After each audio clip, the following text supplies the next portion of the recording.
Pertanyaan berikutnya, bagaimana cara pembagiannya? Memang tidak ada petunjuk di dalam Al-Quran maupun hadis berapa pembagiannya, 50-50 dan seterusnya. Tapi ada 3 kaidah yang menjelaskan. Yang pertama adalah berdasarkan as-sulhu, perdamaian, jalan damai, musyawarah. Oh enggak usah 50% dah. Anda 40%, saya 50% karena nanti saya menjaga anak saya. Oh enggak, untuk istri 70% saja, saya nggak usah. Nanti anak ini ikut Anda. Oh enggak, itu suami 70%, Anda karena nanti saya tetap bertanggung jawab. Itu namanya sulhu. Yang kedua itu adalah al-urfu, kebiasaan. Bagaimana kesepakatan yang menjadi kebiasaan di situ diputuskan itu. Karena apa? Ada kaidah al-adatu muhakkamah. Adat itu tradisi yang menjadi uruf itu bisa menjadi kekuatan hukum. Yang ketiga adalah baru al-qadha, apa? Keputusan. Keputusan hakim apa yang menyatakan, maka itulah yang ditaati. Karena apa? Hindun pernah pada zaman sahabat Nabi itu ada namanya seorang wanita yang bernama Hindun.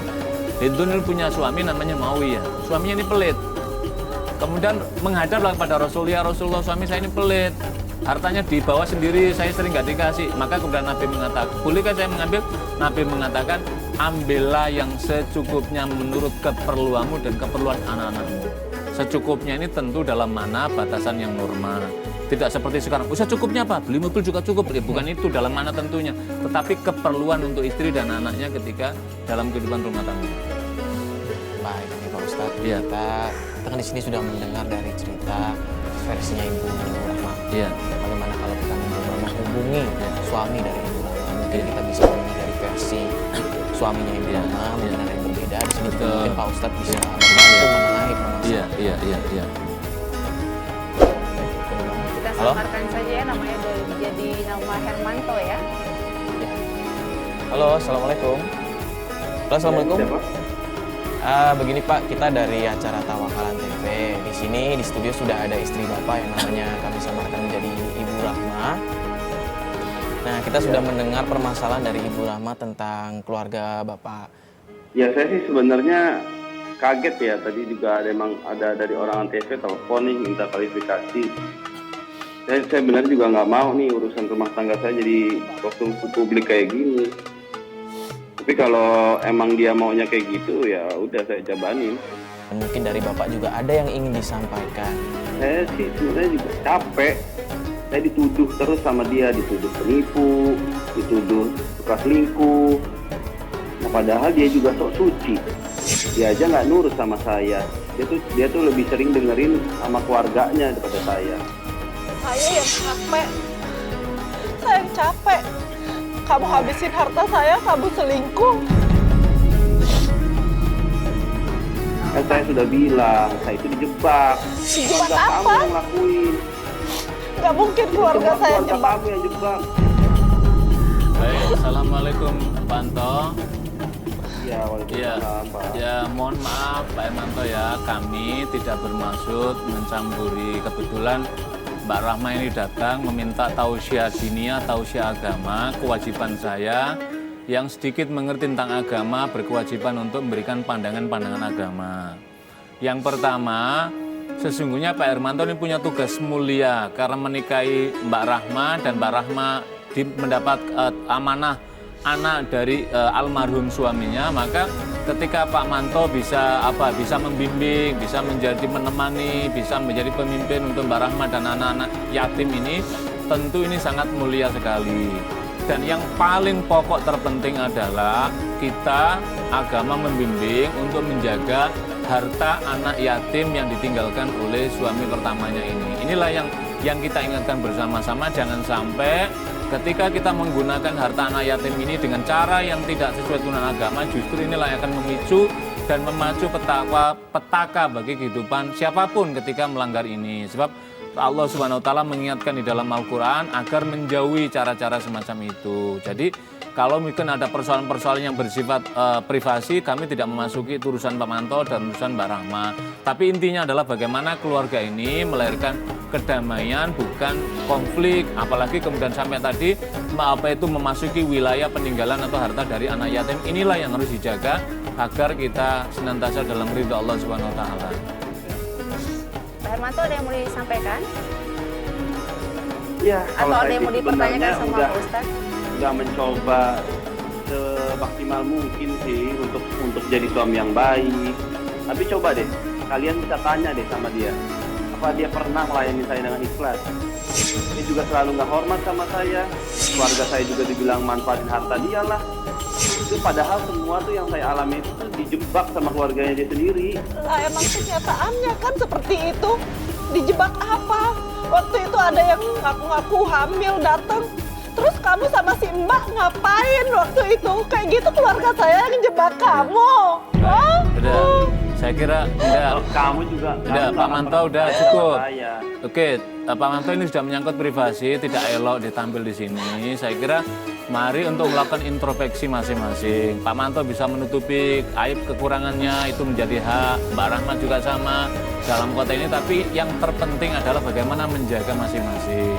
Dan agama juga memberikan panduan. Ketika sudah tidak bisa diberikan jalan solusi, agama juga memberikan panduan bagaimana jalan keluarnya, begitu loh. Jadi Pak Manto berhak untuk mempertahankan rumah tangga karena ini anjuran agama. Tapi ketika ada salah satu dari pihak masing-masing yang kemudian merasa dikhianati dan mengkhianati dan seterusnya, agama juga memberikan jalan dalam kaitan ini. Mbak Rahma tadi merasa karena hartanya, dan sesungguhnya satu hal penting Pak Manto yang harus diingat. Sesungguhnya itu bukan hartanya Mbak Rahma, tapi itu adalah hartanya anak yatim yang ditinggalkan oleh ayahnya almarhumnya itu. Jadi itu yang harus mesti difahami. Jadi ketika Pak Manto, mohon maaf, saya juga mengingatkan pada Pak Manto, ketika Pak Manto masih berkilah, menghindar bahwa ini hartanya ini, berhati-hatilah ketika kita di rumah itu ada anak yatim dan hartanya anak yatim, jangankan sampai banyak. Setitik saja dari harta anak yatim yang kita makan tanpa ridho dia, ini di hadapan Allah amat sangat berat. Jadi kita bersama-sama Pak Manto menghindari dari cara-cara semacam itu. Mudah-mudahan Allah melindungi kita semua dan mudah-mudahan Allah mengampuni dari dosa-dosa yang pernah dilakukan oleh hambanya. Iya Pak. Bapak sih sebaiknya sih emang nasihatin saya, ikut saya tuh. Saya juga udah malas sebenarnya Pak. Udah suka-suka dia deh. Terserah dia mau apa lah. Ya, Pak Hermanto, maaf ini saya mewakili. Terus Oke Pak Ustadz, kalau dari segi agama nih Pak Ustadz ya, kayak tadi gitu, apa yang harus diambil langkahnya seorang Mbah Rahma dan juga Pak Hermanto ini? Yang pertama begini, kalau kita lihat dari apa yang disampaikan oleh Pak Manto tadi, nggak ada ikhtiar baik, Iya betul. nggak ada itikat baik. Kan dia langsung melakukan ini. Tapi kalau kita lihat kisah yang disampaikan oleh Mbak Rahma tadi dengan harta yang melimpah ruah, yang kalau tadi kan harta banyak sekali itu milik anak yatim itu. Tapi kan apa yang terjadi kan gitu? Itu kan kelihatan dan dia tadi kan tidak ada merasa. Dan tidak mengakui perbuatannya. Iya. Jadi salah satu ciri orang yang tidak pernah mau mengakui salah itu adalah berarti dia sesungguhnya dia tidak baik. Orang yang baik itu adalah kata Nabi itu kan, semua orang itu annas khotta'un, setiap manusia itu adalah khotta'un, memiliki salah. Wa khairu khotta'in at-tawwabun. Orang-orang yang memiliki kesalahan itu adalah dia mau bertaubat. Caranya taubat itu apa? Mengakui kesalahan yang pernah dia lakukan dan berjanji melakukan yang lebih baik lagi.